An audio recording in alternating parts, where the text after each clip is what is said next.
Good afternoon, one and all. Welcome to the ebullient explosion of knowledge. Myself, Mr. Febin Raju, Assistant Professor in Electrical and Electronics Engineering. Thank you all for joining us for the FDP.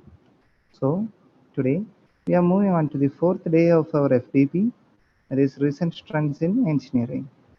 And now it's the time to welcome today's guest.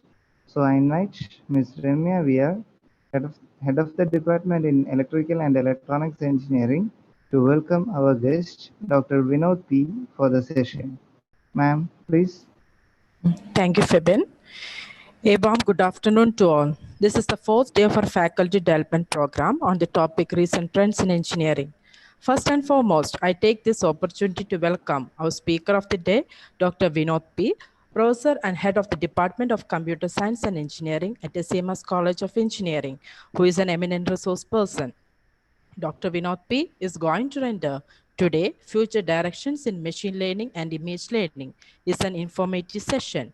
Now it's my privilege to welcome all participants. Thank you and have a nice day. Okay. Thank you, ma'am, for the welcome speech.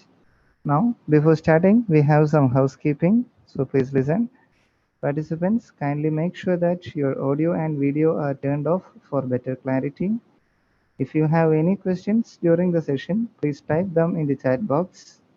And if you want to directly interact with the speaker, use the option raise hand in the comment box of your Zoom platform. Note that time will be provided for questionnaire at the end of the session. Also, feedback form for today's session will be posted in the chat box of both Zoom as well as YouTube towards the end of the session. Note that it will be considered as your attendance. And e-certificate will be provided for all the active participants.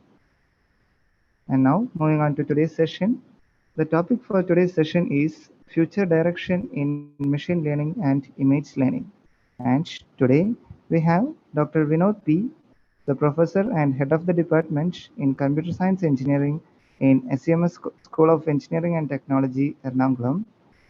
And he completed his Bachelor of Engineering in Computer Science from RGPV, Bhopal, and has done MTech in Information and Technology from the same college. He pursued his PhD in Computer Engineering at Malware National Institute of Technology, Jaipur, and completed his postdoctoral fellowship from the same institute. He is also a postdoctoral researcher, Spirit Security and Privacy Group at the Department of Mathematics, University of Padua, Italy. And the key responsibilities handled by Dr. Vinod P. are: he is a Dean in Research and Publications at the college, as well as he is the KTU approved PhD supervisor. He is also the coordinator of SysGen, that is Cybersecurity Group in Department of Computer Science and Engineering in SEMS School of Engineering and Technology. And other achievements, he has a large number of conference as well as journal publications, both national, international levels. His other achievements includes he is a certified ethical hacker, that is CEHVH by EC Council. He has also got a reviewer recognition from elsewhere in computer as well as in electrical engineering. So now it's time to hand over today's session to Dr. Vinod P for dealing with today's session. And so we can start our session. Sir, Dr. Vinod, sir, please. Yeah, thank you. So thank you, Mr. Febin, for a nice introduction. Mrs. Remya for inviting me. Maybe I'll share the screen and maybe you can guide me. Hope my screen is visible. Yes, sir. Yeah. So I have made my topic more focused, especially the domain that I work on, so that things are more clear and evident, like what is the open challenges that we have in this domain. So the title of the topic that I chose is like machine learning approaches for detecting malware. And this is the domain since 2008 I'm working on. So to be very brief about my background. So as the coordinators explained and they briefed, I've done my PhD from Department of Computer Engineering, Malware National Institute of Technology, which is the NIT, which is also amongst one of the oldest NIT. And my thesis was titled Metamorphic Malware Detection. Then I have my postdoc in year 2015-16 from the same university, and I was funded with the Government of India project, which is Information Security Awareness Project, funded by METI, Government of India from the same university. And I was blessed to work with Dr. Manoj Singh Gaur, who happens to be the director of Indian Institute of Technology, Jammu presently. And then during this course, I was more of like a visiting postdoctoral scholar, and I was visiting Jaipur, and I had an opportunity to speak at MNIT Jaipur at a very famous um workshop, which is called as Gyan. So, which invites academicians from world over, and primarily the researchers as well as faculty members participate. And there I met a renowned professor called as Professor Mauro Conti, who happens to be a student of Andrew Tenenbaum. And maybe I feel those who are in computer science and electrical engineering, they might be very well known who Mauro Conti is, and who Tenenbaum is. Tenenbaum writes practically all textbooks of computer networks, architecture, distributed systems. Then it took me at least 1 year time to convince that I am more fit for a postdoctorate. And then I was a winner of a postdoctorate uh, at uh, at University of Padua, which is the world's oldest living university in the world, established in year 1022. And we have the world's first PhD awarded from University of Padua to Dr. Elena. And then this university hosts around 65,000 students. So on the left hand side, you can view the university, a snapshot of the university. It's a part of university. In the center is the Department of Mathematics, where I chose to work for my postdoctoral fellowship, because my professor who heads the cybersecurity division is appointed at the Department of Mathematics. Followed by, on to the extreme right, is a wonderful library of University of Padua. And this university appears to be more or less like in an ancient church. And I boost up saying and taking the name of Padua, and I take pride in being called as an alumnus of Padua, because we find a lot of Nobel laureates, as well as Galileo was one of the faculty at University of Padua. And I humorously sometimes say that I am actually a fortunate colleague of Galileo. So I was involved in doing the EU European Commission H2020 project, and primarily I was working on a project named Tag It Smart. You can actually Google and have a further reading about this project if you are interested in. And this project was actually a consortium of 21 universities and industry. And in due course, I was also given an opportunity to work on my independent research, where I was, since I was practicing machine learning, so I was given a task of being acting as an hacker and to attack the machine learning classifier. So I was working on a domain which is called as adversarial machine learning. And in that time, I also had a opportunity to work for 2 months at the University of Bordeaux, France, and still I collaborate with with professors of University of Bordeaux at which is a well famous laboratory called as Labri. So, having said enough about my background, so basically I'm a computer engineer, and you will expect more technical content on computer engineering. And throughout my presentation, I will be only talking about the work that my students and I am doing along with my collaborators. So this will be and I will open up to the new domain of work which can be done. So the first thing is, like, since the talk is more or less about malicious code, so the first thing that we all have to understand is what actually is a malware. So a malware is basically is a word that encompasses two word. One is called as mal and second one is ware. So mal is something which is malicious and ware can be hardware and software. So any malicious software or any malicious hardware is supposed to be called as a malware. And these softwares are particularly written in order to do a specific task. That is, they are written to unintentionally gain access to remote computers or network and to compromise the network by finding out the vulnerabilities or weaknesses of the network. Okay.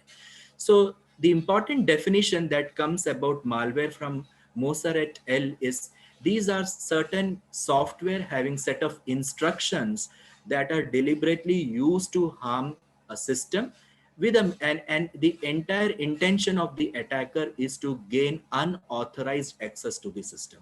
Okay. So this is called as malware in brief. So this malware is an umbrella term. As you can see, it has lots of different subcategories, which is called as backdoor, viruses, botnets, ransomware, rootkits. So this is an umbrella term, a general term used for different malicious software or any potentially malicious software. So why it is important in this cybersecurity domain to concentrate on the detection of malware analysis. So this is the statistics that you see from Virus Total, and Virus Total is one of the preliminary website where we can upload a sample, and Virus Total runs around 60 antivirus engines in the background, and it says the submitted sample is malicious or it is legitimate or benign.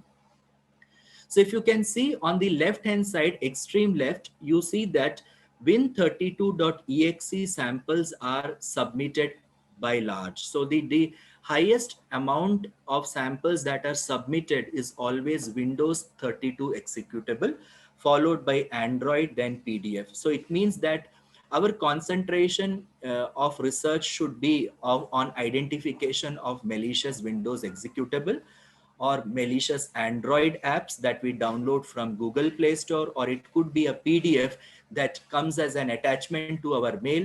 Let's say tomorrow we have to file the income tax returns, and suddenly we get a mail from the income tax office stating these are the instructions that you can use to actually file the tax, but that file can be itself a malicious file. Okay, so we primarily work on these three files, that is Win32exe and Android and PDF. So there are some sophisticated malicious code. So one of the malware is called as polymorphic malware. So what this polymorphic malware does is it tries to constantly change its appearance as it moves from one system to another system. That is, it infects one system, it changes its signature, it goes to another system, it changes its signature.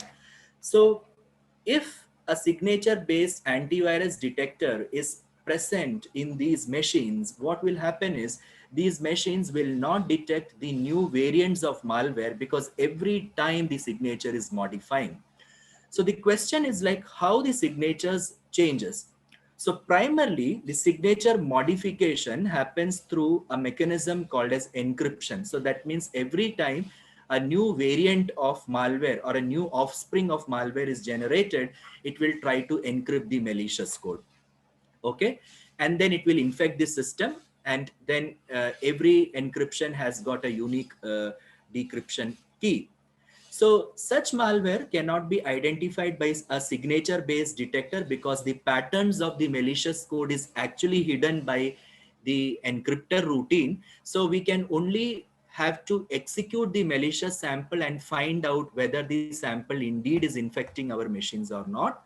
And in that case, what we do is we try to execute the malicious sample in a container which is called as a sandbox. Okay, so sandbox is a container. You can imagine it's like a virtual machine where you try to execute a sample so that it executes only in that container and it doesn't infect your machine. So we can always save the host machines from infection by executing the applications on the sandbox. Or also we can do a fine-grained analysis of executing the sample and then taking the memory footprints. We can learn about the memory read and write operation and find out whether some read write operation is dangerous or not. Then the second class of the modern malware is called as a metamorphic malware. Metamorphic malware is also called as the code morphic malware. That is, every time the code is changed. And this change happens through different techniques, like you can insert certain garbage code, you can insert certain no operation instruction, you can change the structure of code by inserting certain conditional or unconditional statement. Okay, so this diagram on the left hand side shows a variant. Okay, at the top we can see a black color rectangle which is called as a metamorphic engine. So this engine is driving this malicious payload. So this engine causes this malicious payload to change its structure. Sometimes it will try to increase the structure of the code by inserting garbage instructions. Sometimes it will make use of a jump instruction to roll the code. So you can see in the second diagram, this blue section of the code has come at the top, and this green followed by blue. These are all different code section. And in the third one, you can see that the yellow region is increased because we have added certain garbage code to it. Okay, so the only way we can detect metamorphic engine is to metamorphic malware is to detect the metamorphic engine. Because if we learn the behavior of metamorphic engine, if we try to reverse engineer the metamorphic engine, we can understand what is the way the malicious code will be generated. Okay, so ideally, the metamorphic malware, they use a technique called as obfuscation. So obfuscation is a technique to conceal the internal details. So obfuscation mechanisms are used to actually hide the internal details of the code, and it will generate many variants of the same code which are functionally equal. Structurally they will be different, but functionally they will be equivalent. For an example, I can write 10 as 2 plus 8, 5 plus 5, 7 plus 3. So if my antivirus is only checking for a signature called as 10, my malware samples will bypass, because a new variant of a sample will have 10 written as 2 and 8. Okay, I hope it is clear. Like another one will be having 7 and 3, another one will be having 5 and 5. So functionally, if you see, all of them add to 10, but structurally the code is different. Okay, so this is the main challenge of detecting metamorphic code. So what this metamorphic engine does, its functionality is, it will take a malicious executable, it will try to open the malicious executable, because executables cannot be directly infected. You have to reverse engineer it. And for that, we will be using certain tools called as disassemblers. So you can, in Linux, there is a tool called as obj dump, and there is another very famous tool called as IDA Pro. Okay, so you can disassemble a given executable or an application using a disassembler, which will try to generate an approximate code of a given executable. Then you can insert this metamorphic engine, inserts garbage code. Okay, so garbage code is you can imagine that that code doesn't have any meaning. Okay, so like for example, subtracting 0 from a number, it doesn't have any significance. Or then instruction swapper, two instructions which are in the order A and B can be swapped to B and A if they are actually independent. So there is no flow of information from A to B, then definitely we can actually change the order of the instruction. Then we have equivalent instruction inserter. That means if I have an instruction called as push in our x86 assembly level language, I can represent push as move followed, push and pop can be represented by move. Then control flow permuter, you can use certain branch instruction like jump, jump on carry, jump on absolute, and then finally you can compress it. So you can understand this metamorphic engine does a lot of work to change the malicious code, and every generation of malware that we get is having a new signature, and definitely this causes signature based antiviruses to fail. So one of the important technique these malware authors or the hackers they do is to attack the import address table of a file. So what is an import address table? Import address table is a data structure, okay, which will contain the list of dynamic link libraries, especially when I talk about Windows. And further, it will contain the information about a function and the address of the function. That means there will be a function, and corresponding to the function, we will have an address where actually the code of the function, execution code of that function will be present. So what happens is, like, let's say there is a function A, it is present at the memory address 1000. What the attacker does is attacker will go to A, rewrite this address with a new address, let's say 2000, and it goes to a malicious function. It will execute malicious function for some amount of time and again go back to the function A. Okay, so the import address table hooking will override the target address of the original function, and it will replace the address with a rogue function where the malicious code is present. Okay, so we'll try to understand this through a diagram. So on the left top, we can find that there is an application which is requesting for a message box. So this message box, like you can imagine that it is simply a dialog box popping up some message. So it will actually cause, the import address will cause jump to the address where message box is present.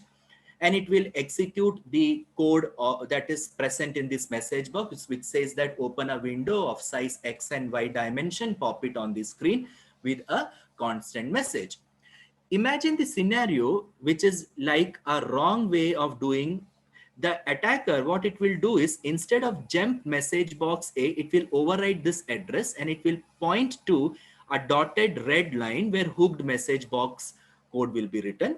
It will execute the message hooked message box code where the malicious code will be written, and after some time it will again point to the legitimate code, so that the users, they don't feel that something wrong is happening in their machine. They feel that the legitimate routine is also executed. So for some time the malicious code will work, and sometime the legitimate code will work. So this is one of the strategies with which the attackers try to hook the system. Okay, they try to defeat the system. So why malware detection is a very critical problem today in machine learning, or it has to be addressed seriously. So one motivation I have drawn through the virus total statistics that you have seen, you also know that invariably all systems throughout the world today are moving to a new concept called as Internet of Things.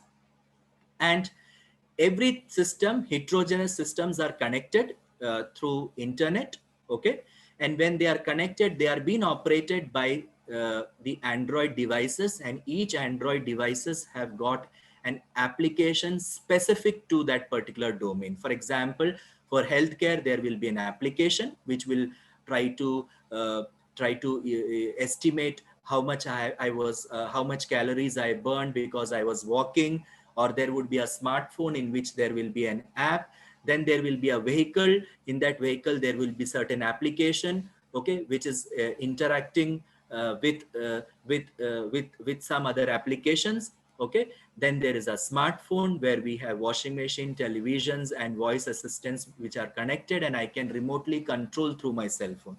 So this cell phone has become a device which is primarily compromised by these attackers. So you should understand one fact, that the vulnerability or weaknesses that are present on an Android app, it causes a lot of damage into different critical infrastructures. So we will try to understand how we can deal with all these things. So malware attacker, they try to either find out the vulnerability that is present in the application, okay, where it is installed, or they try to in fact learn about the vulnerability of the system or weaknesses of the system. So why Android malware should be detected? So you can see the McAfee threat statistics, which says that in the first quartile, that is like 2019, you can see that from Q1, that is 2016, up till Q4, that is the fourth quartile of 2018, the uh, number of samples that that that number of systems that are being infected is like it's increasing at an alarming rate. Also, the new mobile malware is also subsequently increasing. So what we need to understand that the mobile malware is growing exponentially. Okay, the smartphone devices or smart devices are proliferating in this world. Every now and then people are using smart devices. They have more than one or two smart devices that we can use. Okay, so yeah, so then what I want to conclude is, since there is a proliferation of the smart devices, there is proliferation of the application. Any person can make an application. It doesn't require a very technical expertise to make an application. Everybody can push an application in third-party store. So the vulnerabilities associated with these applications can be used to compromise a device. Okay, so there is an urgent need to also detect an Android malicious code. Okay, so what are the contributing factor to malware on Android? So as I said, Android is an open source. Okay, anybody can install any app, and people are so careless now. They don't even read the security policies of the application, and they just click next, next, next, and they install an application without bothering about the permissions that application is going to use. Let me say that if I'm installing a camera application, a recipe application, and my application is requesting for a read contact and internet, then why should I have a recipe application installed? Because it is requesting for my contacts. Imagine a case, it collects a contact and it throws into the internet, and somebody can make use of it. Okay, so there is a proliferation of lot of third-party app stores. You can see over here, which is listed on the right part. Okay, and this permission model also gives a opportunity for monetization. Okay, so we have seen many applications which comes with an advertisement, and these advertisements are primarily an ad where they might be exfiltrating the information from our system. Okay, in a stealed manner, in a silent manner. We are not very well aware about it. So what is the OWASP IoT vulnerability list? So the OWASP, it actually arranges the vulnerabilities that are associated with devices. Primarily, I'm talking about few slides about the IoT devices, because these are installed with an Android app. First of all, the first top level vulnerability that is categorized is called as weak guessable or hard coded password. That means if I purchase a device, that device would be having a hard coded password like admin 123, and I don't even bother to change. Okay, so it doesn't mean that people keep the passwords constant. Okay, but there are people in this universe, in this world, they don't even change the password. Imagine a scenario of an elderly people. You are giving them a device which is having uh, a password that is constant. Second important vulnerability is insecure network services. That means there are certain ports that are open. Okay, and the hackers, they try to actually scan through the open ports, and they try to infiltrate and exfiltrate the data through the open port. So this so whatever port is not required, so it is very important that we should close those port. Okay. Then insecure ecosystem interface, that means there is a weak authentication mechanism. Sometimes there is no authentication at all, like you just click and it goes, it takes you to a particular it enters you to a particular system. Okay. Or you have a system which is also running on a weak password. Then there is a system, okay, which is never updated. For example, we have a Windows machine or we have an Android phone.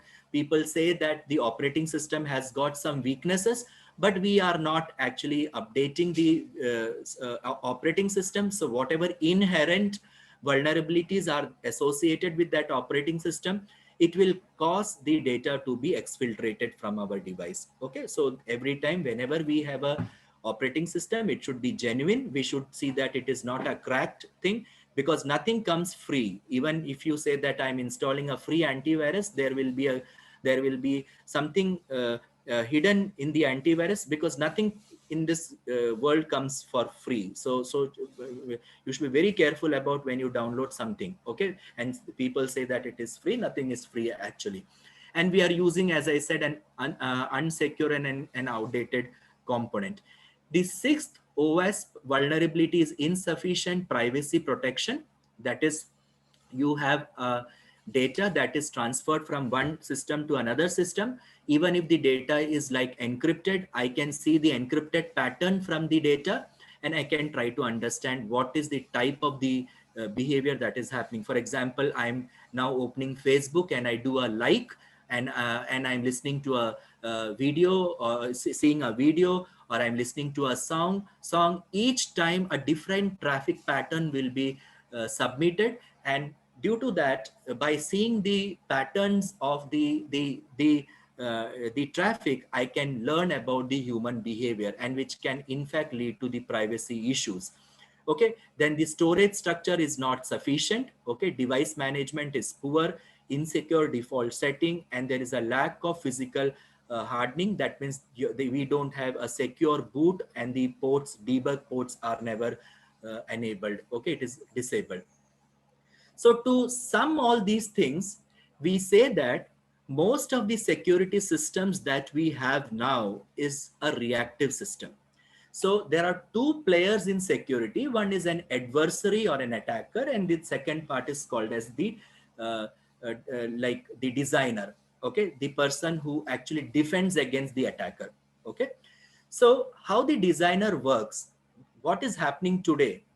An attacker will first of all attack, it will try to attack my system. So what attacker does is, it will try to find out the landscape about my system. It will try to evaluate the security security index of my system, how secure my system is, what is the vulnerability associated with my system. And then the attacker will try to launch a specific type of an attack. It will create a specific attack. So once an attack is over, the security experts, they will try to find out they will try to propose a countermeasure once after an attack has happened. So you can understand that the time to devise a countermeasure is not that easy. It takes time. So by the time, most of the device that is present in my organization would have been taken away, or would have been stolen away by the attacker or an adversary. So the basic problem with the current security systems are that they cannot identify any new attacks. So they can only identify what is known. So they are never fit to identify zero-day attacks. So that is an attack that is unknown, or which we anticipate such an attack to happen. Okay. So ideally, instead of this, the system should be proactive. So what proactive systems means, the designer or the defender should actually mimic the style of an attacker. Okay. So if I am an antivirus firm, or if I am a security expert, what I should be doing is, I should try to simulate the activities of an attacker. So on the left hand side, you can see that first of all, the designer will try to model an adversary. That is, the designer is trying to simulate an attacker and try to create as many attacks as possible. So by saying that the designer is simulating the attacker, the designer will do the same thing as an attacker does. The designer will scan for all ports. The designer will evaluate the vulnerability of the current machine and then craft an attack. Also, the designer will evaluate the impact of the attack on the system. So how much impact the system has created. Okay, the attack has been created. So based on the impact, the designer will now try to prepare the countermeasures. Okay, some threats are not that risky, so something I can like postpone. But if I see that some threats are like critical, I can escalate them. So a countermeasure is always designed based on the evaluation of the attack. Okay, so this is something very important to understand, that most of the systems should be like the proactive system. So why there is a need for malware analysis? So first of all, we understand what malware analysis is, or what we mean by potential malicious code analysis. So malware analysis is basically the process of dissecting the malicious code. Okay. So when I say I want to dissect the malicious code, my interest would be to find out how that malicious code will function in my system, where it has been originated, and what is the impact that malicious code is going to create. That means when a malware is infecting my machine, how much is the impact it is going to create. I have to evaluate that. So this entire gamut, or this process, is called as the malware analysis process. So it is like an approach, a manual approach or an automatic approach of dissecting the malware to find out how the malware works. So primarily, this task of analysis can be classified into two. Broadly, it can be classified into three, but for today, we'll discuss like it can be classified into two. The first one is called as the static analysis. In static analysis, our intention as a researcher or a security researcher is to examine the malware without executing the code. So we will try to see certain patterns, where I will open up the malicious code to find out the name of the author, whether there is certain specific IP address written, are there certain important root commands, okay?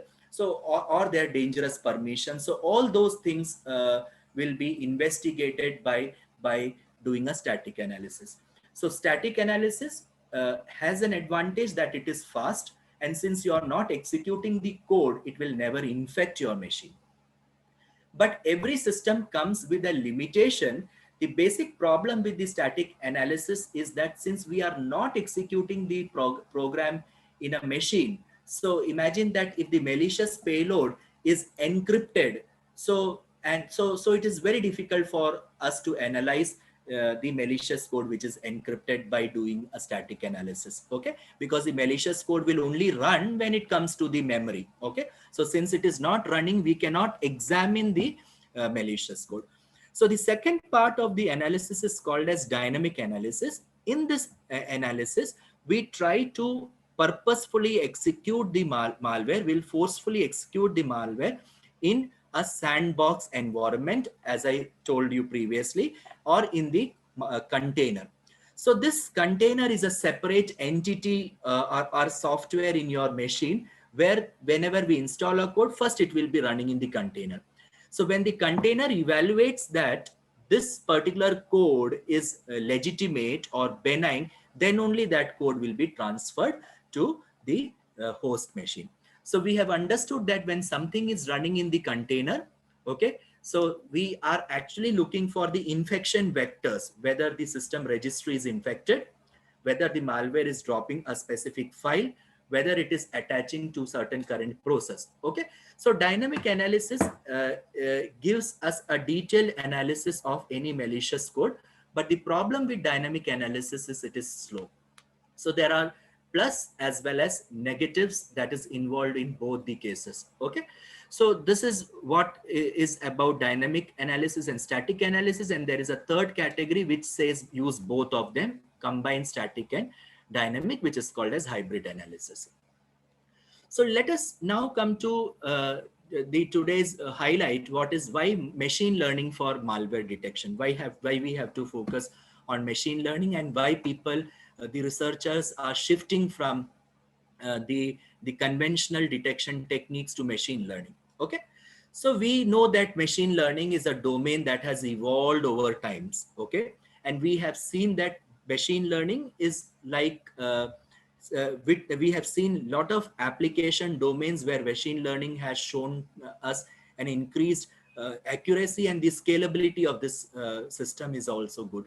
And now we also have seen that if I prepare a machine learning model for one particular application, it could be transferred to some other application which is identical to the same one. Okay, the domains are similar. And machine learning has been proving to be a remarkable success in the domains of computer vision and natural language processing. So machine learning can be also applied for the detection of malicious code, because now there are a lot of open repositories or databases available where users or researchers like us can download large amount of malicious code, many TBs of malicious code, and these are distributed by virus share, distributed by repositories like VX7, Contagio Mobile Dump, and Virus Total. So whenever we have to get the data from all these repositories, we have to sign a non-disclosure agreement, because transferring the malicious code in the internet is not ethical. Okay, so if you want to pursue your research in this domain, so you can actually go through all these sites, and you can you should have an institution login, and you can account, and you can get the data, malicious data downloaded. The third important thing is that we know that machine learning and deep learning and whatever new names or specializations that are coming in computer science, like data science, these are nothing that is new. Okay, the names and flavors have changed. These were concepts that were there since 1950s and 40s, but they were not prominent, okay, with the users or the research community, because then the old systems were not computationally strong. Now we can see that almost everybody, every normal users that we see now, they have a system which is like i7 core, runs on 4 to 5 cores. They have enough RAM. Okay, so the computational power of the system increased. Okay, so what happened? If the computational power increased, it is very easy to generate models and learn pattern and find out the new instances. Okay, so that is why researchers also tried using machine learning for detecting malware. So today I will be primarily talking about two different types of the files. As I said, one, I will speak more about Windows executable, and if you are interested more to Linux, you can go through my Google Scholar page, where I have published few articles wherein I have also worked on detecting the malware on Linux and Android also. Today I will discuss. So PE stands for portable executable. So any Windows executable file is called as portable executable. If it is a 32-bit Windows machine, operating system, we say that it is PE32. If it is a 64-bit, we will say it as PE64. Okay. So what would be the patterns that one should be trying to find out? The initial analysis of any malicious code should be done by extracting these strings. And what are strings? Strings are nothing but they are reference to certain file path. It might be representing some domain names, IP address, some commands where the malware says that I want to become a root of the machine, chown, something like this, and the names of Windows dynamic link libraries and registry keys. These can be extracted very well through a tool which is written by Mark Rusenwick. This tool is easily available. Name is called as sysinternal. So if you have a Windows machine, you can download the sysinternal bulk tool, and you can do a lot of analysis on Windows malicious code, where you can inspect in detail different section of the malicious code. Okay. So I will show you like this was an experiment that I did for one of an identical workshop. So where I downloaded a malware and I renamed it as 1.exe. Okay, you can see that I'm using the Mark Rusenwick's sys internal tool. Okay, I just have to run a command called as strings. So strings and the path where that malware file is present, it will give you a lot of output which will populate the screen. And now here you can see few interesting things that we can see over here. That is, it says www.1535ss.com 8080.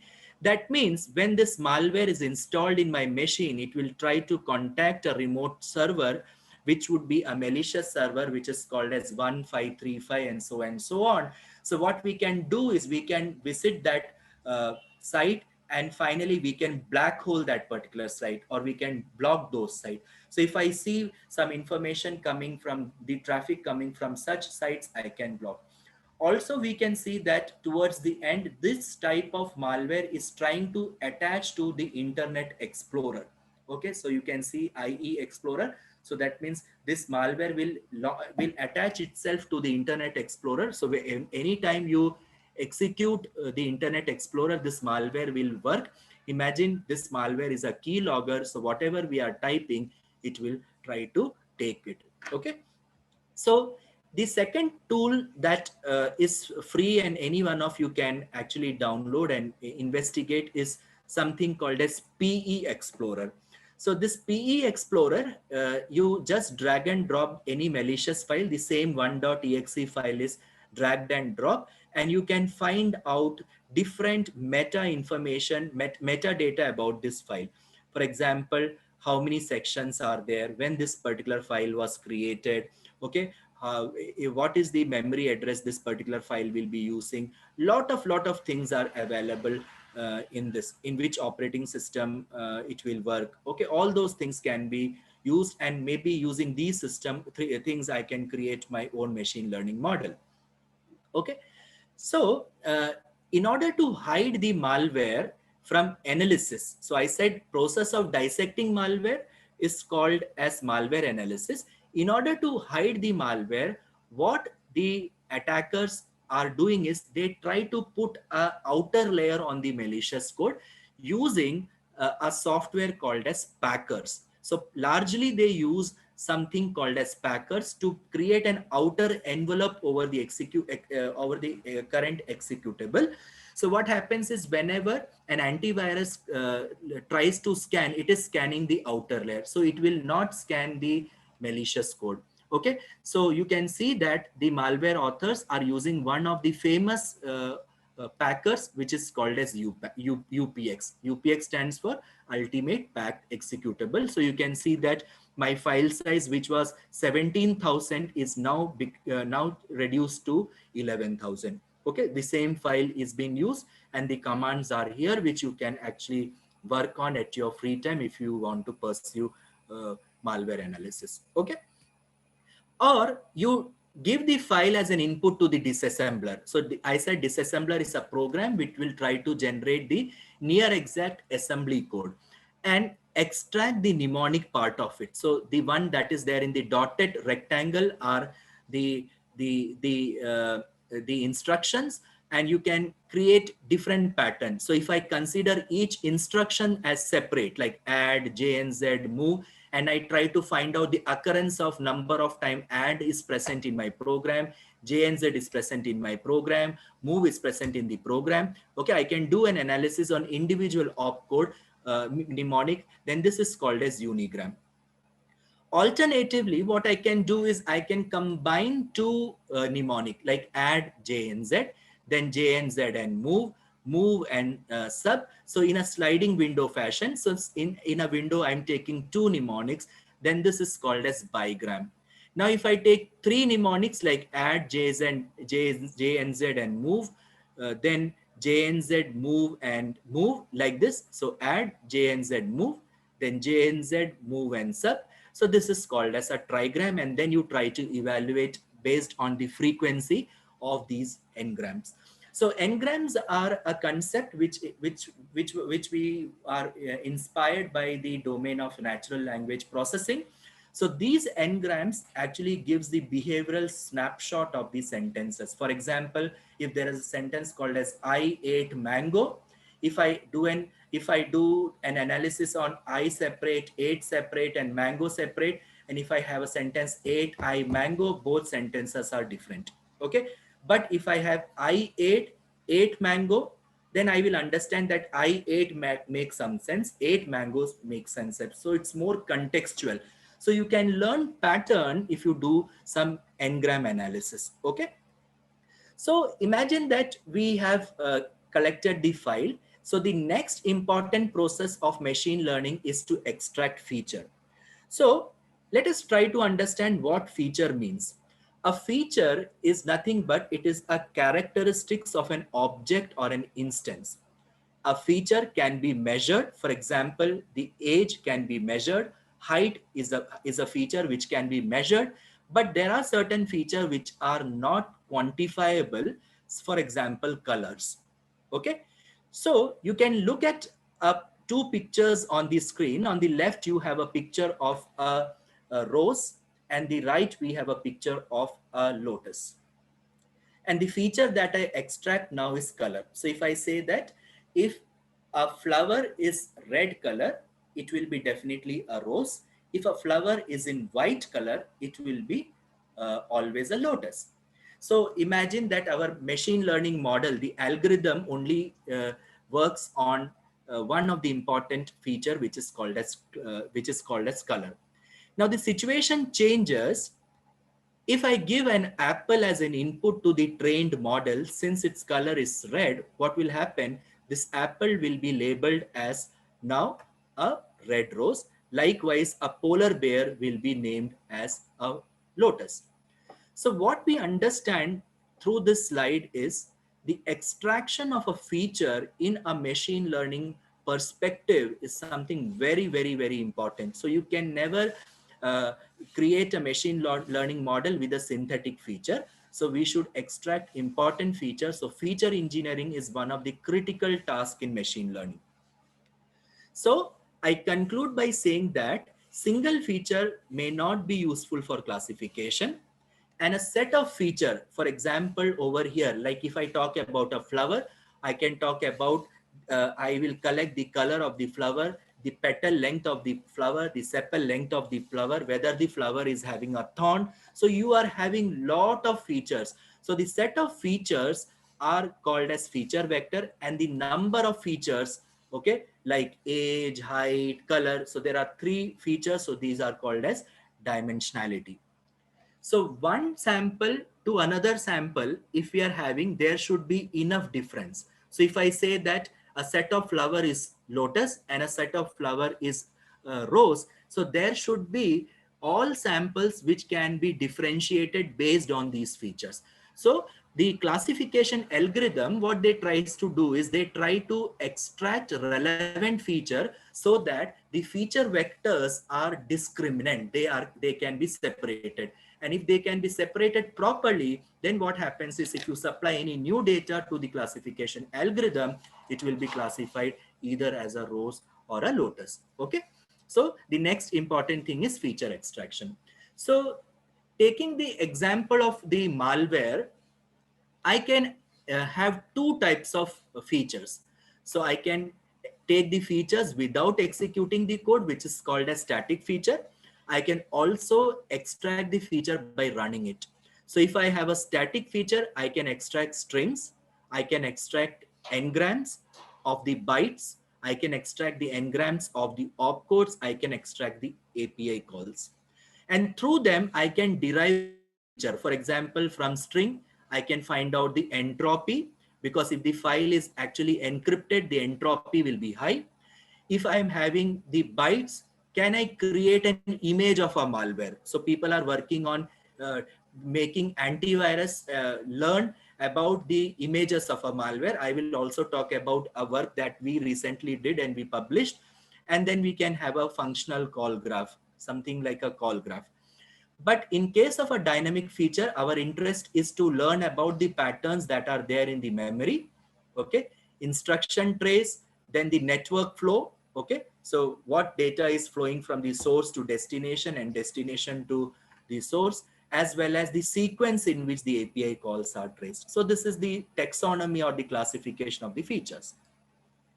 And when you talk about Android, in case of Android, the file format is called as APK. APK is nothing but, it's like, you can imagine like it's a archive or a zip file, okay? The full form of APK is Android package file format. And the APK has got lots of components. So you have lots of contents in APK, like you have an Android manifest.xml file.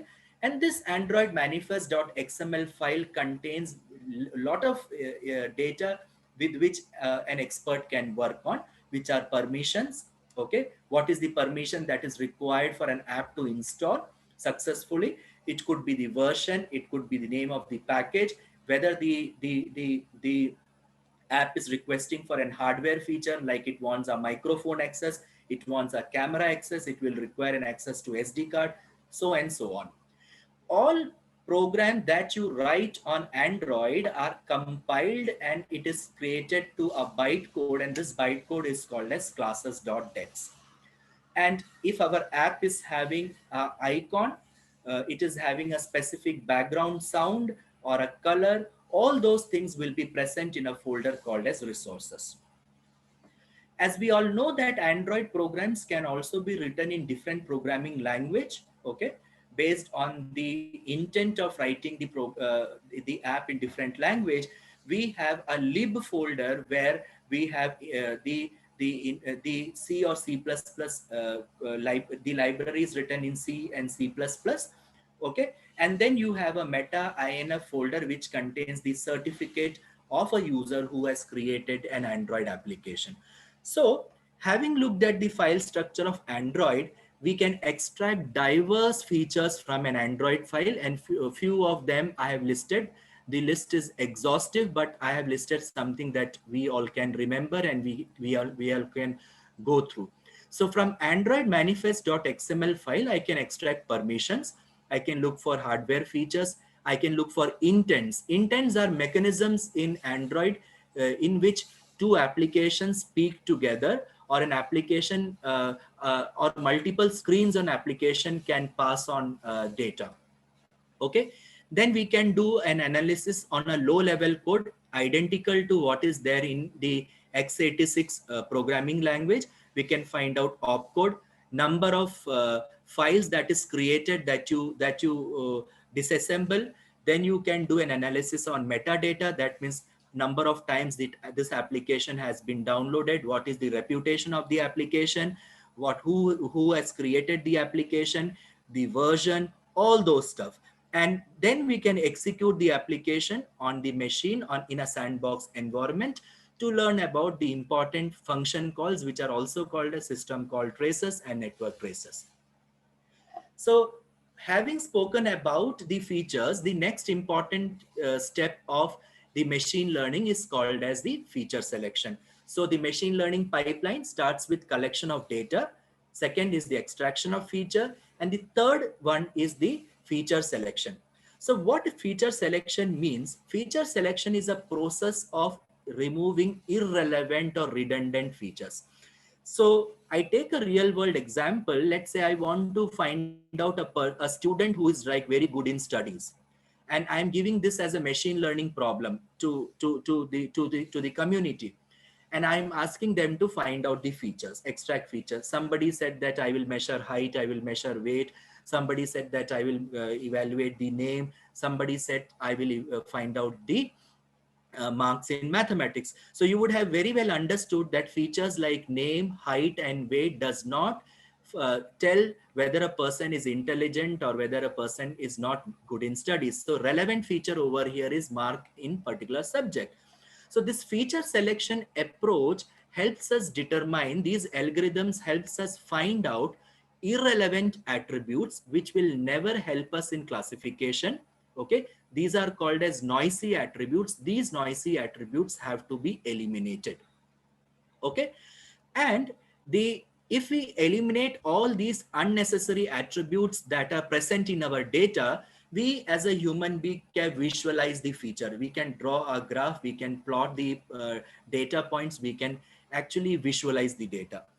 Okay, so that is the another important point. Okay, and then our classifier, since it is not concentrating on an irrelevant data, what will happen is that misclassification rate will be also less. Okay, so in converse, I can say that the classification accuracy will improve.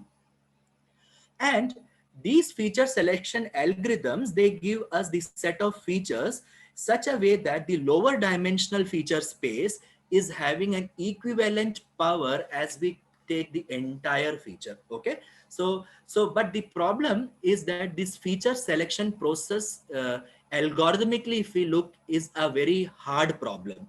So if I say it's a hard problem, I will have to correlate it. Let's say that I have 1,000 attributes, and I'm posing a question that I want to find out 10 important attributes out of this 1,000 attributes. So it's a problem of choosing 10 out of 1,000, which is like 1,000 C2 problem, C10 problem rather. So which is 10 raised to the power of 12. So this 10 raised to the power of 12 is a huge number. So out of 10 raised to the power of 12, it's very difficult to find out a subset of 10 features will be optimal. Okay, so we cannot find out an optimal feature space. What we can find out is a suboptimal feature space. Through certain approach, you can apply a greedy approach. You can in fact do evolutionary technique using some genetic search or something. Okay, so after the features are selected, the next thing is we have to choose the classification model. So there are three types of machine learning models. So I'm just listing over here two to make things more light. So one is the unsupervised learning and second one is a supervised learning. Okay, so in case of a supervised learning, what I will do is I will take one sample, I will tag that sample as malware. I will take the second sample, I will tag it as legitimate. So basically in supervised learning, it is the responsibility of the machine learning engineer or a scientist to label each data. Okay, so what happens after you label the data, this data is submitted to the classification algorithm. A part of data is submitted to the classification algorithm. And with this data, the classification algorithm tries to learn the intrinsic patterns about the data, which can be used for classification. Okay, and then we will give a new data set, which you can see on the right hand side, where we will be writing question mark, and then which is called as the test set, which is subjected to the classification model. And this classification model will replace all these question mark by no or yes in the slide that is shown, or in our case it will be replaced by malware or benign. But the problem is, like, the labeling should be done by human expert. Okay, or you should take the help of a known repositories like VirusTotal, which will give us already an information that a sample is malware or a sample is like legitimate. Okay, then there is another category of machine learning, which is called as a unsupervised learning. So in unsupervised learning, we don't have a tag or a label corresponding to a data, which means that I have a data, but I don't know whether it is malware or benign. Okay, so in that case, what we try to do is we try to do a fine-grained analysis on the data and try to group the data which have the commonalities, and which is also called as clustering. So the basic idea behind clustering is to gather all data points in such a way that the intra-cluster distance, that means the element that are within the group, they should be having lesser distance, but across the cluster, their distance should be large. So which I mean that the 100 samples which are belonging to the malware family, they should have lesser distance between themselves. But if there is a cluster of legitimate file and there is a cluster of malware file, there should be an enormous distance. So inter-cluster distance should be large and intra-cluster distance should be as small as possible. Okay.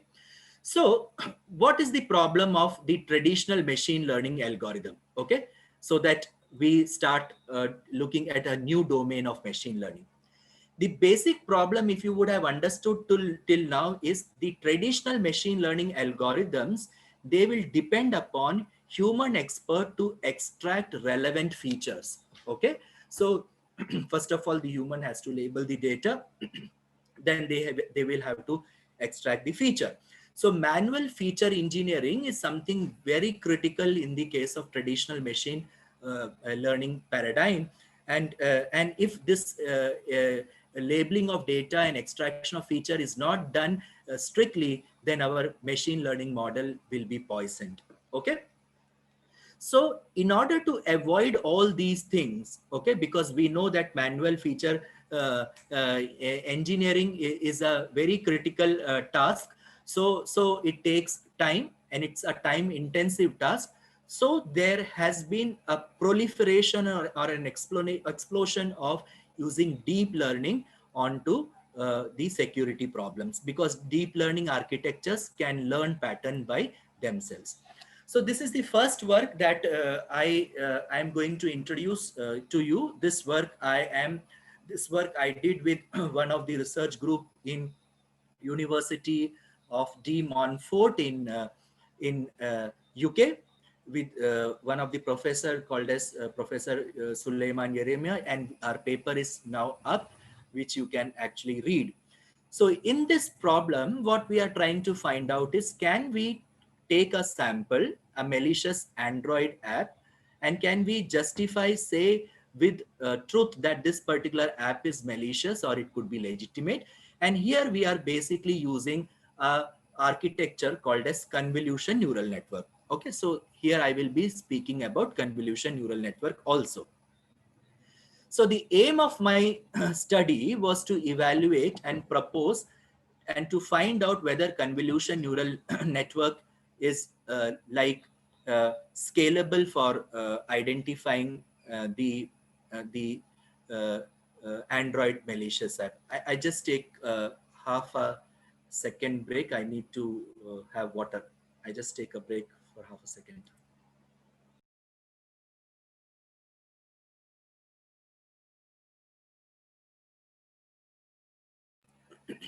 Yeah. So as I said, so our objective was to identify a special type of malware, which is called as botnet. And I hope we are aware with botnet. And if not, I'll just draw a formal, informal information about a botnet. A botnet is a software robot. Okay. It tries to find out the machine which is like weak, which can be compromised, and then it installs in that machine. And later this malicious code will contact a server who will actually send the malicious code the instructions what to do. So a command and control server will be there, which will be instructing the botnet. So we wanted to classify botnet traffic, as well as we wanted to classify the legitimate traffic that goes through the normal apps. Okay. So here we were using an approach first to find out, can I use certain static features? So without executing the app on the phone, can I extract the static features to classify an app as a botnet or a normal? Okay. And also we wanted to use to find out whether the machine deep learning model surpasses the machine learning model in performance. And in this case, we were leveraging one-dimensional convolution neural network. Okay. So I will take some time to now explain about convolution neural network, and then we start with. Sorry. So convolution neural network, as you see from this diagram, is like a prominent architecture that was found, that finds prominence in image classification. Okay. And extraction of patterns from image. So what is a convolution neural network? First, I will explain through the concept of an image, then we go to the malware domain. You can see the image of a cat. Okay. So my question is, given a set of image, can I classify the image as a cat or a dog? So the convolution neural network has got some convolution layer followed by a max pool layer. So here the convolution and max pool layer can actually repeat many times, depends on the application. And finally, what we will do is the output of max pool layer, which will be a two-dimensional vector, will be converted to a one-dimensional vector, because our neural network will take inputs which is one dimension. It's a linear array. So it's a responsibility of the people who are working on the malware analysis or any machine learning domain to convert the output of a max pool to a linear array, and that should be submitted to the deep network, a dense network. So you can see a dense network where I'm hovering my mouse. Okay. So why a convolution operation? Why a max pool operation? So there are three important properties with which this convolution neural network was created. Property number one says that there are patterns in our images, okay, which will not be of an equal size as the original image. So patterns are usually smaller as compared to the image. If you talk about a pattern, okay, of a human being, so there will be a contour of a eye, there will be a contour at the nose, okay. Then I feel like you can park the questions and I'll take the questions at the end. Okay, I'll take the questions at the end, please. So I see people are writing the questions. So kindly park your questions. I'll take it at the end.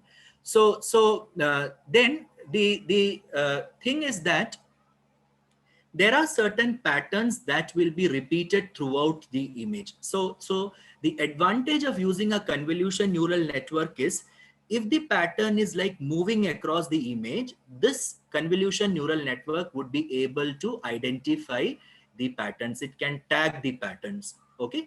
Having said this, like there is a picture you take of me where head is at the top portion of the body, and if I rotate the image and again my image is given to the convolution neural network and you ask CNN to tag where the head is, it will perfectly do, even because it learns the pattern of the head. Okay, this is for property number two. Property number three, which is for max pool. Why max pool is used is max pool performs the operation of subsampling by taking the relevant patterns from the convolution layer. So whichever is most relevant will be having a higher weightage, that will be extracted through max pool. But there are different way of pooling. Something is called as average pool, and we have minimum pool, but we used here max pool. Okay. So but since our problem is not like a cat and dog problem, because our data is one dimensional data, we used the one dimensional convolution neural network. So the output of every convolution and max pool is a new image. Okay, so when we talk about a new image, it's an n dimensional, n cross n m vector, dimensional vector, which should be converted into a linear vector. Okay, so finally this new image that you get out of max pool should be actually converted into a flattened layer. Okay, so how did we use it? We took Android application, we extracted certain features, because for, the second step is extraction of feature. I will tell you which features we extracted. Primarily, we extracted 342 features that have been reported by previous experts in security to say that these features are more relevant. We never did a feature mining, okay, because there are a lot of literature available where they say that this permission is dangerous, this permission is good. So we never spend time in extracting the feature. Instead, we use features that were already reported by other authors. Then if that particular feature is present, if I say that a permission read contact is present, I will write 1. If it is absent, I will write 0. And since it's a supervised learning, what I will do is the legitimate classes were named as N, and the botnet classes were labeled as B. And this was given as an input to one-dimensional convolution neural network. And this one-dimensional convolution neural network, as you can see, is it tries to roll over some set of filters through my image, and these filters will guide in extracting the relevant features. So we experimented on different set of filters that I will show you in the subsequent slide. And finally, we will create a deep neural network which is trained over the features, which is able to learn the patterns of the normal uh, app as well as the botnet app. And finally, when I give a new app as an input to the trained model, it should be classifying it as a normal app or a botnet app. Okay. Then for extracting the features, all those who are interested, what they can do is they can make use of certain free open source tool, which is called as AndroGuard or APK tool. This is written in Python, so you can easily download it, and it can be run through simple command. And we extracted 342 features, and primarily we extracted some set of API calls, some set of permissions, intents, the signatures, and some other characteristics in the app. And we represented features in the binary feature vector form. So this is a snapshot because I cannot show you 342 features that were extracted, but these are the snapshot of few features that are primarily present in the malicious files. Okay, you can see get device ID, get subscriber ID, send SMS. So the malware sends SMS to a remote server without permission. It will delete the package without knowing us. It will check for the phone state. That means if we are not using phone for large amount of time, it will be activated. And if you come down, you can see that the apps are also requesting for some commands like change the owner. You mount a directory, it is accessing the camera permissions, and whether it will check whether the battery condition is low. If it is low, it will not work. Okay, so a lot of things are actually extracted, and based on whether a particular feature is present or not, we will make it a Boolean vector. So we only worked with two convolution layer. We started with two. Okay, we could have done more, but since two gave us the best result, we never went for more, because taking more layers is also not advisable, because there is a problem in machine learning which is called as vanishing gradient problem. So this is also not better. We started with two convolution layer and two fully connected layer. The input, since the size of the input is like 342 features, so it will be a 342 dimension. And the output is like over here, you can see the output, which is in yellow. We use here a sigmoid activation function because we wanted to identify whether an application is a normal app or whether it is legitimate app. So you can go through this slide. I am showing here the data set that is free. You can download the data set from the CIC, UNB CIC website, a Canadian university, where you have the botnets available. Lot of other data is also available. If you get a chance today, you should visit this site. And additionally, I extracted approximately 5,000 samples. Okay, I'm upper sealing it and telling you. So from Google Play Store. So into large, we had around 6,800 samples, which is used. And then we divided our data set into a training set of 80% of sample, and 20% of the samples were reserved for testing.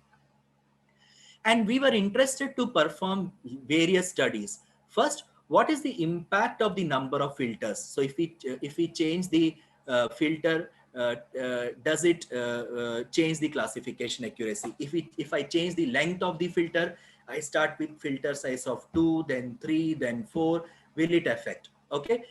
Then what is the effect of max pool layer? If I change the size of the max pool layer, then finally we were also classifying based on different machine learning algorithms that have been already reported in the literature, okay, and comparing the result with the state of art. So this is a quick recap of the diagram that you can see. On the blue line is the training loss. So you can see that the loss is actually very less, and the training accuracy as well as the validation accuracy is nearing somewhere around more than 99. So that means our model is mature enough to handle the future data. Okay, and the epochs as well as the stopping criteria is written. We took an elbow effect. We see that after 100 iterations, the graph more or less converges, so we stopped at 100. But for different application it will be different. We cannot fix all these things. These are hyperparameters specific to a application. Okay, so you can see that first we studied the effect of filter size.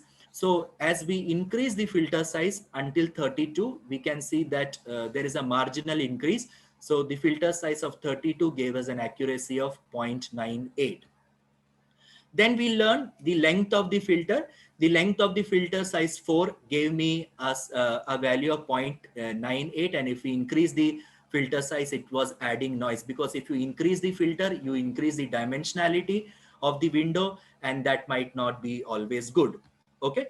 Then we changed the size of the max pool layer. So which was initially 2 cross 2. Then we made it 4 cross 4, 6 cross 6, 8 cross 8. And then we found out in our experiment that 2 cross 2 was better. So finally, what happened is, then we, through the previous slide, we understood the number of filters are 32. Then the length of filter is 4, and the subsampling or max pooling length was 2. So taking this as a baseline model, we actually try to predict the 20% of sample. So you can see that when we were doing the classification of 20% of sample, we got an accuracy F1 score of 0.98. You don't use accuracy when your data is imbalanced. We should never use the accuracy as an evaluation metrics. We should always use F1 score. And also we did a comprehensive analysis with other classification algorithm, from naive Bayes to support vector machine. And you can see that the traditional machine learning algorithms have got a classification, has got a performance in between 0.78 to 9.7, 0.97. Okay. So which says that this is good. Now, we also compared our result with some benchmark previous studies. So you can see that the data set that we have used is higher compared to the previous architectures. Okay.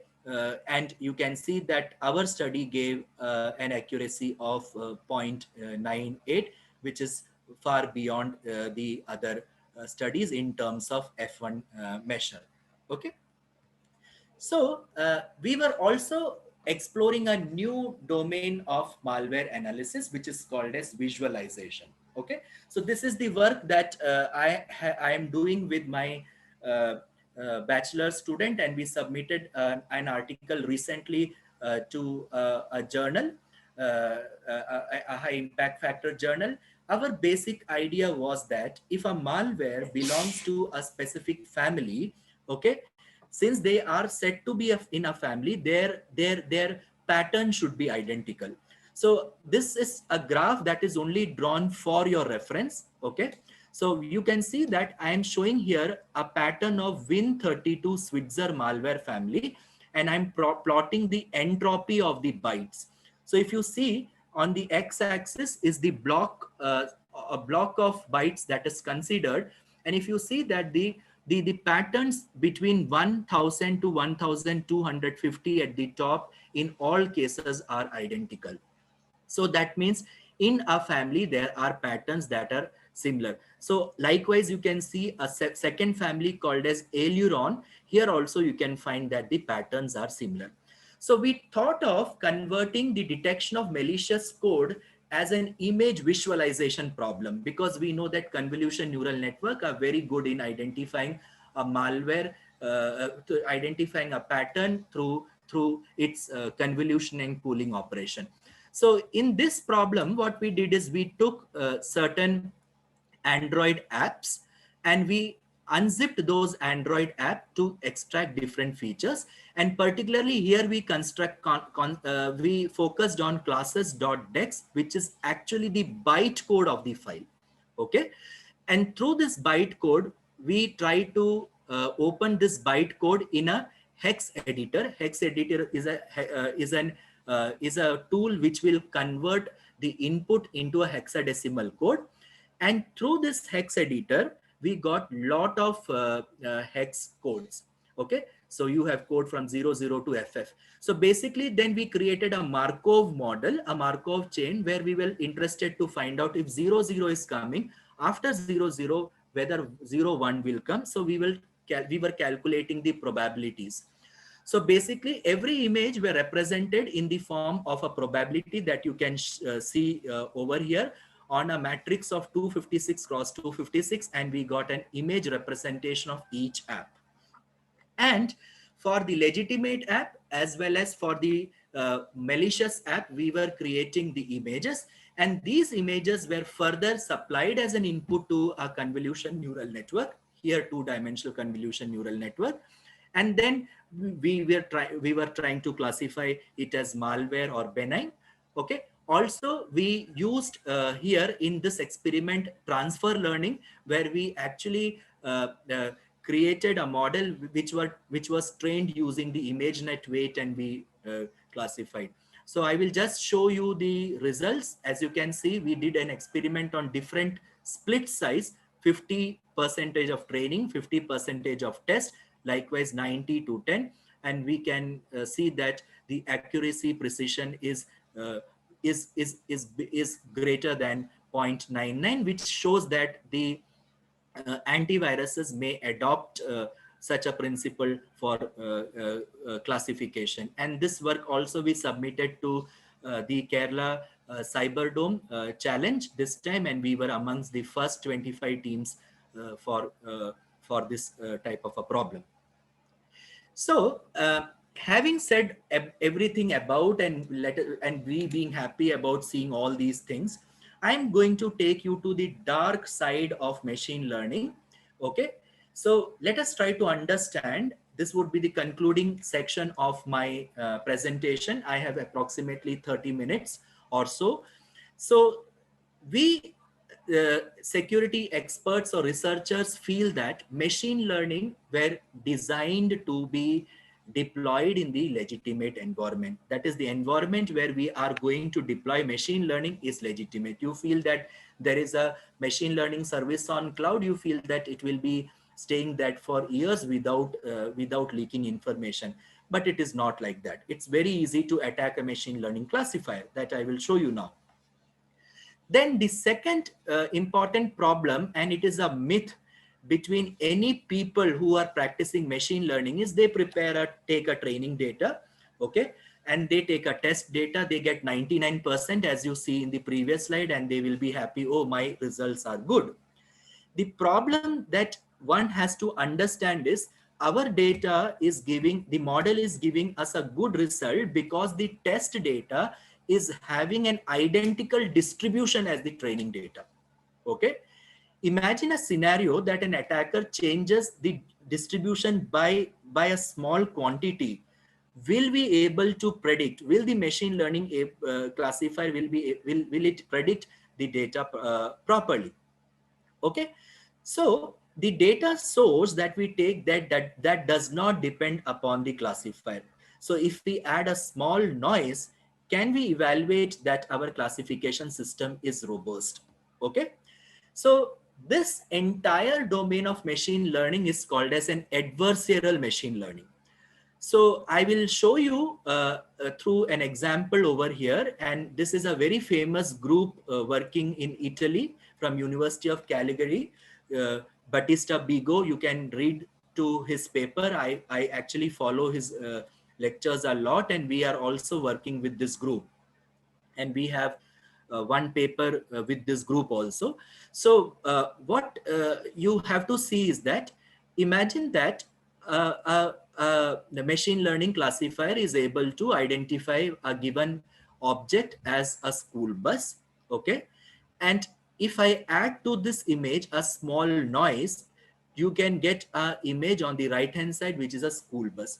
So the human being, if they see through their naked eyes, they can never discriminate the image that is presented to the human as a school bus. Okay, but there is a noise that is added. So this noise is having a distribution such that when you give this sample, which is called as a poisoned sample, or which is called as an adversarial sample, which is also called as a tainted sample, to a deep neural network architecture, the deep neural network architecture will classify it wrongly as an ostrich. Okay, this scenario becomes very, very adverse. Imagine that I am having a self-driving car. I'm sitting inside a self-driving car having a nap and moving. Okay, my self-driving car sees a symbol of a stop, but due to heavy rain, or a heavy rain, there is a dirt that has been spilled over the sticker of the stop symbol, which is a circle with a diagonal line, or somebody would have half painted it. So and the camera of my car doesn't understand that. So what will happen? Imagine I am sleeping, the car is going, there is a vehicle that is in front of me, the car will go and abruptly hit the vehicle that is in front of me. Okay, so it is very pressing and important to understand the adversarial samples and prepare our machine for adversarial samples. Okay, so what are adversarial examples? Adversarial examples are the deliberate inputs that is inserted by the attackers or the hackers, so that the machine learning classifier makes mistakes all time. Okay, so the intention is the machine learning classifier should make a mistake. And these input that we are giving, it is also called as adversarial input, tainted input, and the noise that we insert is called as the perturbations.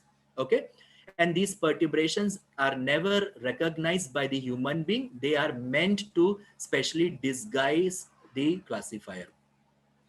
What are the reasons for adversarial attack? As I said, that the data changes over time. So if you have a model that is created in 2016 and you give a data of year 2020, we can never appreciate that it is going to work. Okay, and also the classifiers are trained with simple synthetic features which might not scale, which is like in malware cases, we will say that it is trained with the popularity of the download, the name of the user, the IP address, the opcodes, all those things. And in case of image, the histograms of pixel, which can be easily modified. Another thing is that if the features are higher, what will happen in the higher dimensional feature space, the feature vectors, they try to become linear in nature. So what happens is a small perturbation that is equated on each feature can create a big impact. So what happens is that the machine learning model, it is not able to generalize, it is not able to identify new samples. So they fail identifying the samples. So there are three different types of a threat model that we should be bothered about. The first threat model is called as a white box attack. And in white box attack, we feel that the adversary is having a complete knowledge of a system. So the white box threat model may not be always practical, but this is used in order to stress test a given system. Okay, so that means, what does a white box system means? The attacker who is at the top, you can see over here, he is knowing the architecture of your classification algorithm. He has access to the training data, how the data is represented, whether it is Boolean, whether it is number, whether it is frequency. Okay, so complete knowledge. The attacker has got full knowledge about the system. Then the second type of a threat model is called as a gray box attack, in which the adversary's knowledge is limited. Limited means he is having a knowledge, not he, she is having a knowledge. In case of security, the attackers are always taken as women. I don't know why. Okay, so what the adversary is aware about, adversary knows how the features are represented. Adversary might know, like in malware domain, by reading lot of articles, he or she might know that the classification algorithm primarily somebody uses is like random forest or a support vector machine or a neural network or a convolution neural network. Okay, so limited knowledge, but doesn't have an access to the training data. But even if the attacker doesn't have an access to the training data, the attacker has an access to a surrogate data. When I say surrogate data, there are a lot of malware files available in this in the open repository. So he can collect all malware files from the open repository, and he can even stress test a model. That can be done. Okay. So actual training model is not there, but he has an access to the surrogate data. The third class of the threat model is called as a black box. In black box, the attacker has got no knowledge about the system. Practically, he is not aware about, she is not aware about the training data. The attacker is not aware about the representation of the feature. The attacker doesn't even know about the classification algorithm. So this is very difficult. So here the attacker has to do a lot of efforts in order to attack a system. So if we look at the right hand side of the diagram, so there are three cubes that have been made. So we can understand the knowledge, the complexity of the knowledge, it actually decreases, okay, from one end to the other end. So the knowledge is like very low in black box, okay, and the knowledge is very high in case of the white box. So intuitively, we understand that to attack any system by an attacker, which is a black box system, will be very difficult. A system which is white box can be easily attacked. So now I will try to simulate an attack that we did, and we communicated to one of the journal, and it is available for you to read, which was published in a journal called as Cluster Computing. This I did the work with my last year BTech students. So we were creating an adversarial examples. So how do we create an adversarial example? So first of all, you can see on the left hand side in the first step, you can imagine that I am an attacker.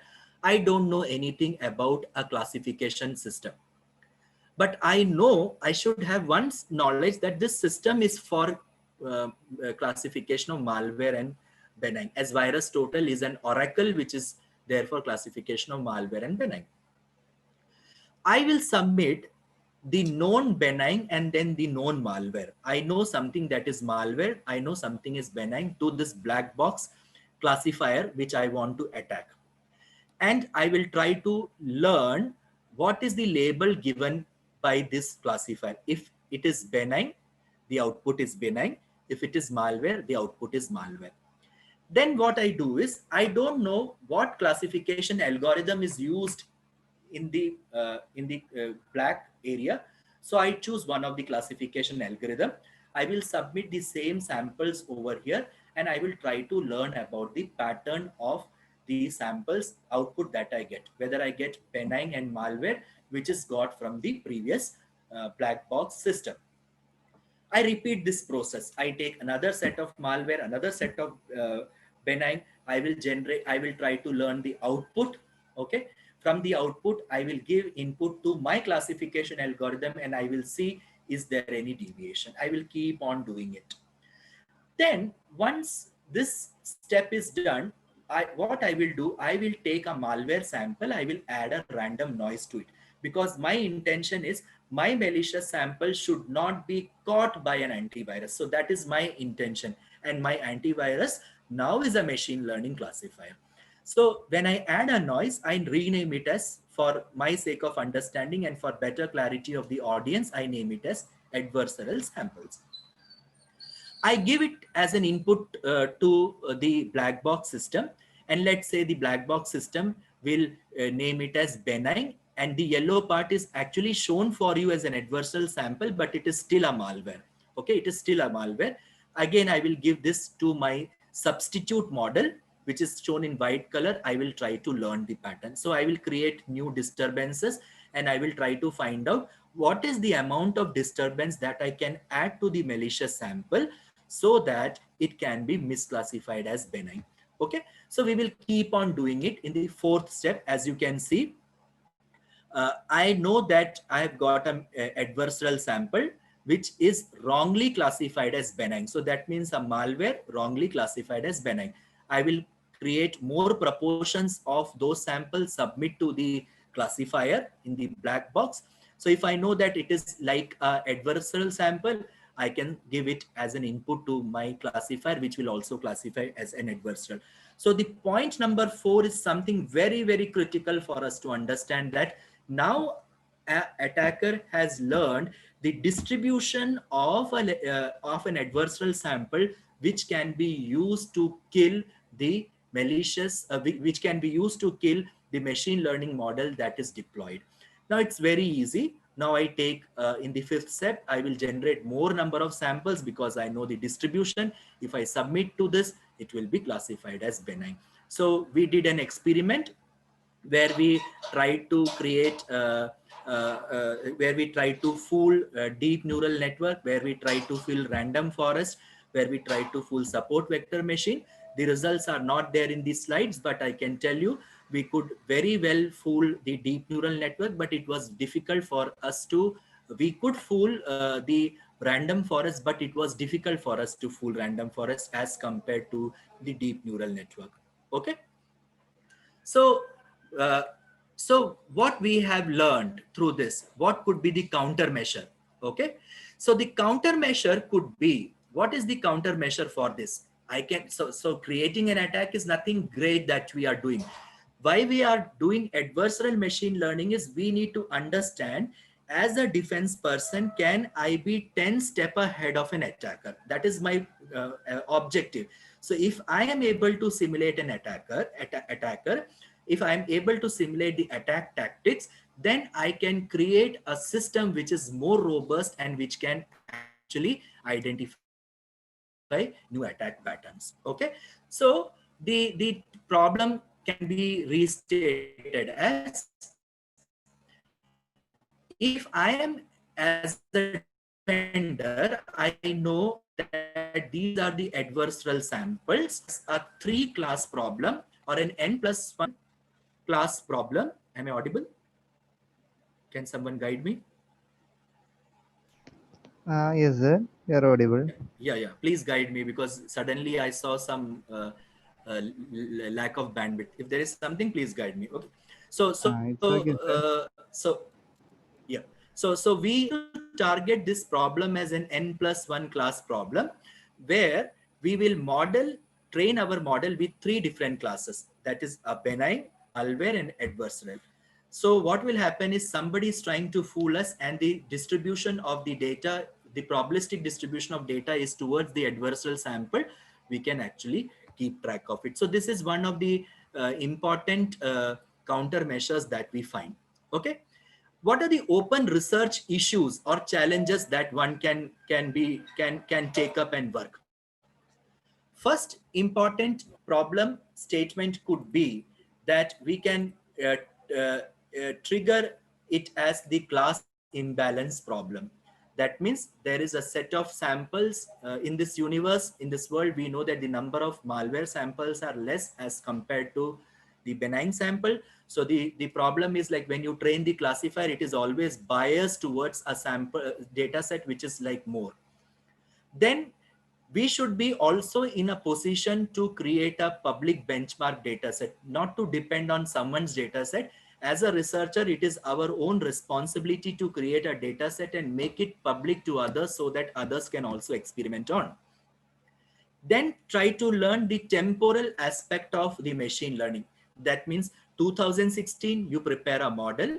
Can it identify the samples that are new? Okay. Is your machine learning model going to scale?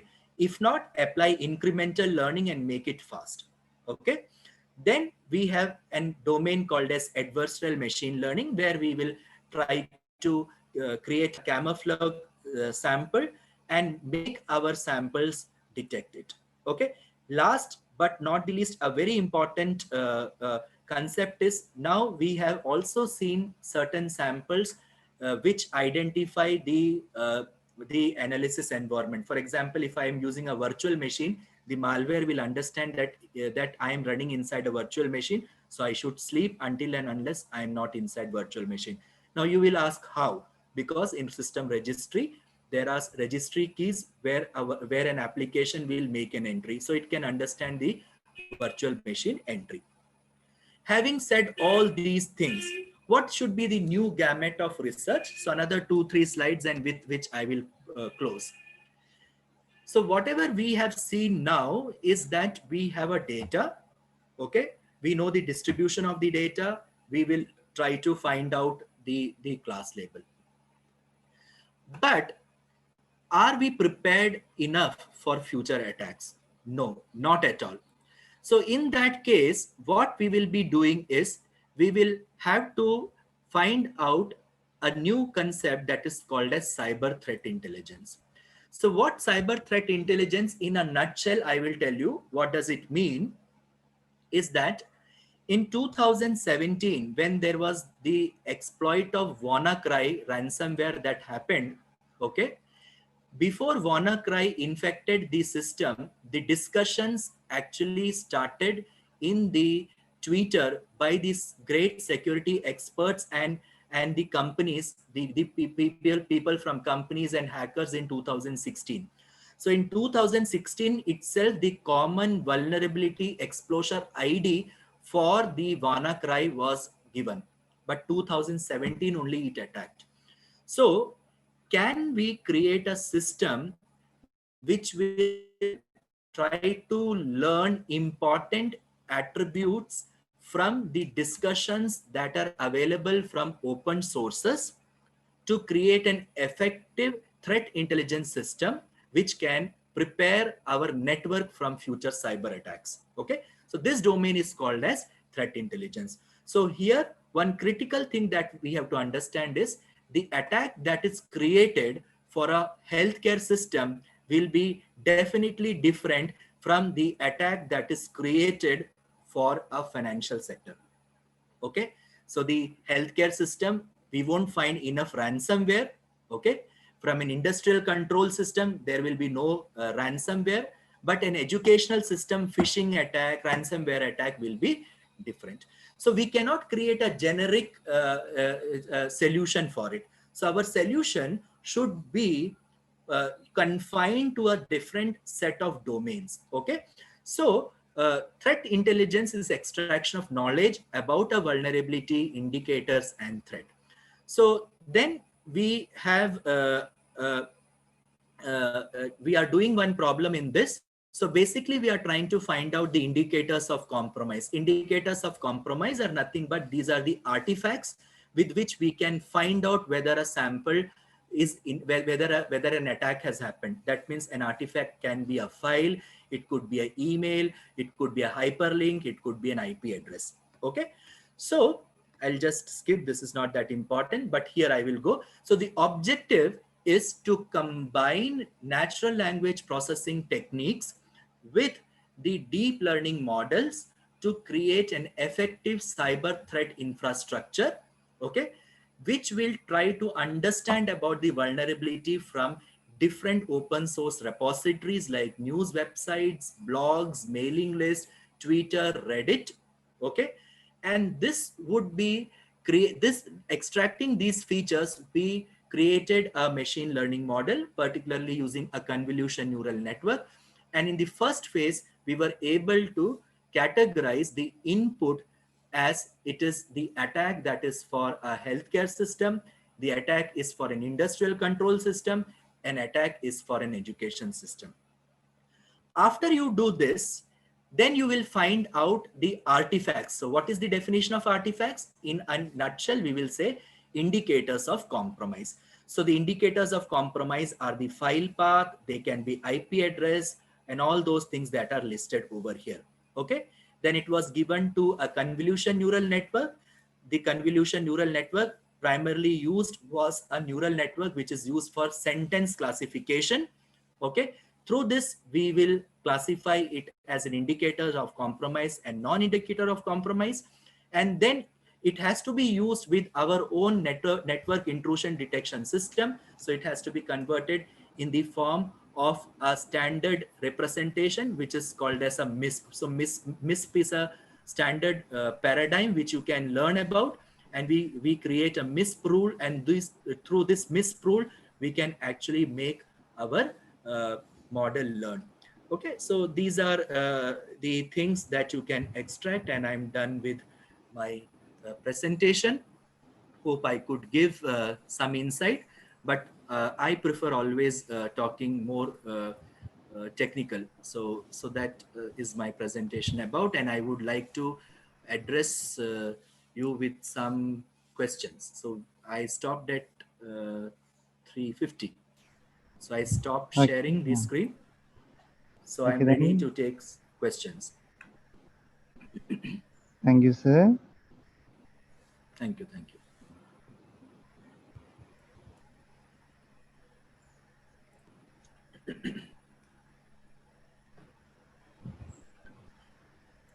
Okay.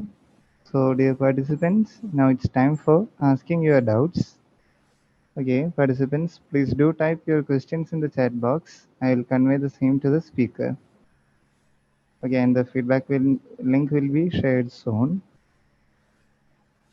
Okay, so participants, can you please type the questions in the chat box or in the Q&A session?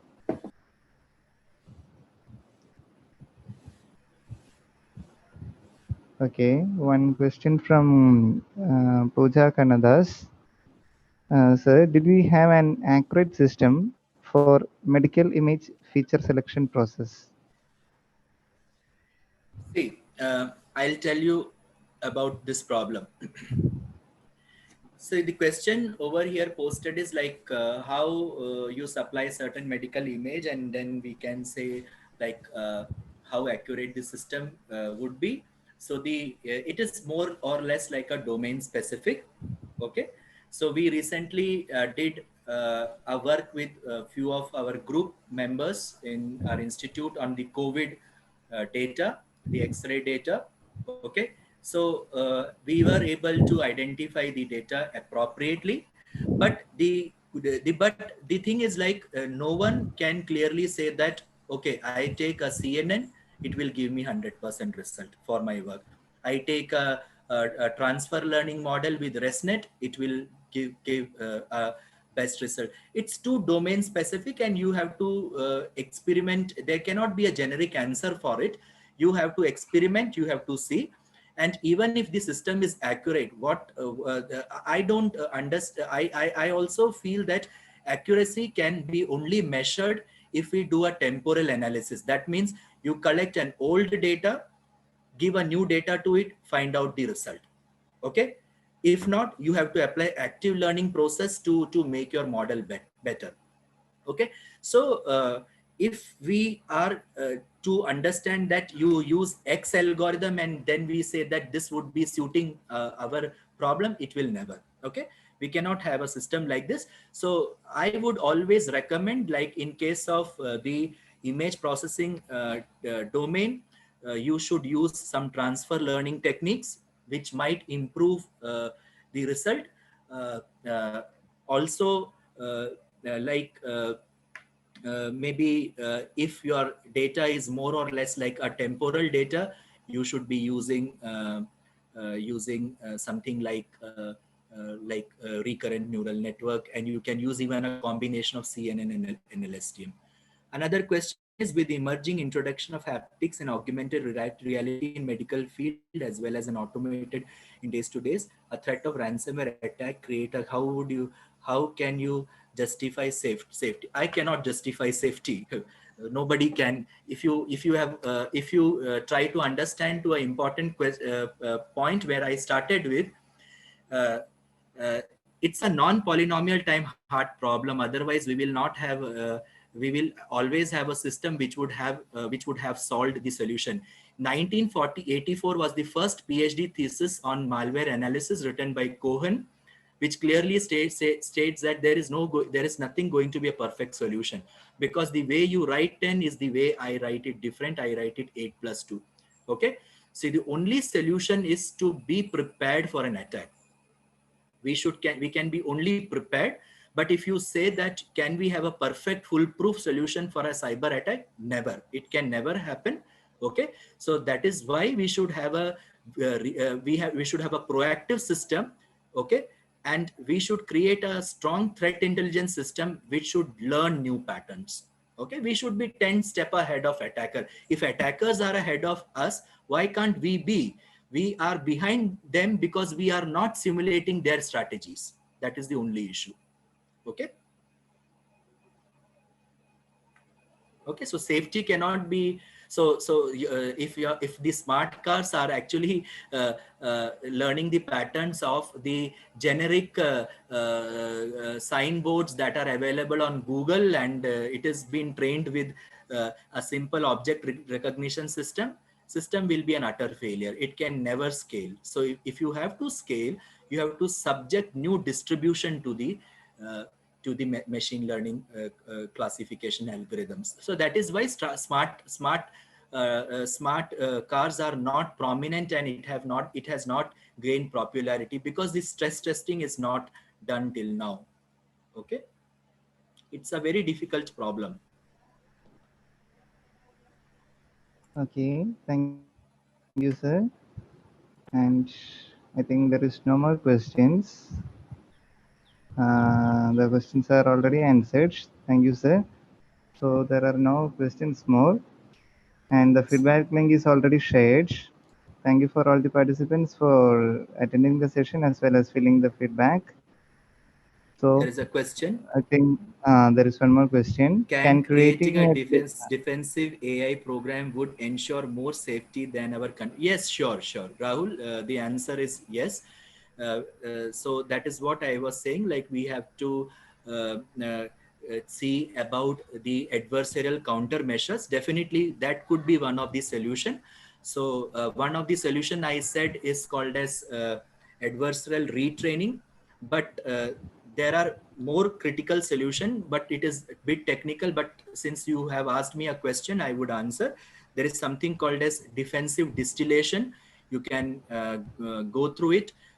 Maybe I would recommend you to explore an area of hardware trojans, which means like how we can implant sorry, not hardware trojans, AI trojans, how we can implant trojans on a current AI system which can leak information. Okay, so I would sincerely thank all participants as well as the organizers for giving me an opportunity to speak before the forum. Also, I would like to thank my institute where I belong and where I serve, SCMS School of Engineering and Technology, for nurturing me and for giving me an opportunity to speak before you. So thank you, Mrs. Ramya. We were in contact, so I should thank you as well. So thanks for inviting me. I hope I could have addressed you, and if something is there, definitely you can write to me, and we can see the way we can collaborate and move further. Okay, thank you so much. Okay, then thank you, sir. So let's wind up the session. On behalf of our college, Universal Engineering College, I'd like to express my sincere gratitude towards our speaker, Dr. Vinod P, for such an informative and interactive session. I'd like to thank all the participants for joining us. See you soon and stay safe and stay healthy. Thank you all. Bye. Thank you so much.